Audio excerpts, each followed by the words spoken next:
Saudi আরবের নতুন grand মুফতি নিয়োগ দিয়েছেন দেশটির বাদশাহ সালমান বিন আব্দুল আজিজ। মসজিদে হারামের প্রধান ইমাম ও খতিব শায়েখ ডক্টর সালেহ আহমেদ বিন হুমাইদ গ্র্যান্ড মুফতি হিসেবে নিযুক্ত হয়েছেন।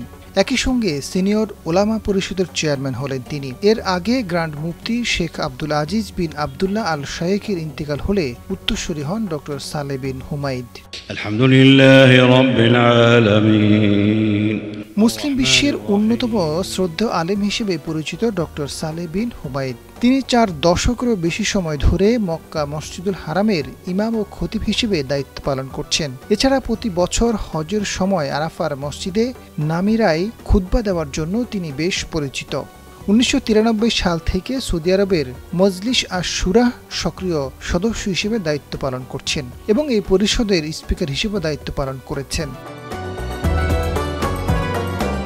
1949 সালে কাশিম প্রদেশের বুরাইদা স্থানে জন্মগ্রহণ করেন ডক্টর সালেহ বিন হুমাইদ। তিনি অল্প বয়সেই কোরআন মুখস্থ করেন। পরবর্তীতে তিনি উম্মুল কুরা বিশ্ববিদ্যালয়ে উচ্চতর ইসলামী শিক্ষা গ্রহণ করেন এবং ফিকহ ও উসুলুল ফিকহে পিএইচডি ডিগ্রি অর্জন করেন। ক্যারিয়ারের শুরুতে তিনি গুরুত্বপূর্ণ পদে আসীন ছিলেন। 2 পবিত্র মসজিদের বিষয়ক সাধারণ সভাপতির উপসভাপতি, সূরা পরিষদের চেয়ারম্যান এবং রয়্যাল কোর্টের উপদেষ্টা হিসেবে দায়িত্ব পালন করেছেন।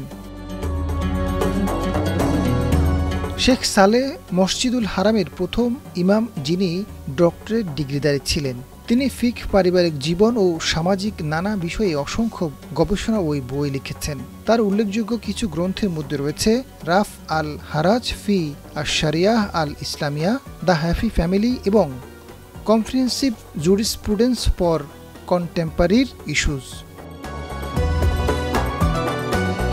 2016 সালে ইসলাম সেবায় কিং ফয়সাল আন্তর্জাতিক পুরস্কার লাভ করেন ডক্টর সালেহ। নতুন গ্র্যান্ড মুফতি হিসেবে শেখ সালেহ সিনিয়র ওলামা পরিষদ এবং স্থায়ী গবেষণা ও ফতোয়া কমিটির নেতৃত্ব দেবেন। তিনি ফতোয়া প্রদান ও ধর্মীয় বক্তব্যকে দিক নির্দেশনা দেবেন। আজাদ ফারুক, ডেস্ক রিপোর্ট, সময়ের আলো। আলহামদুলিল্লাহি রাব্বিল আলামিন আর রহমানির রহিম।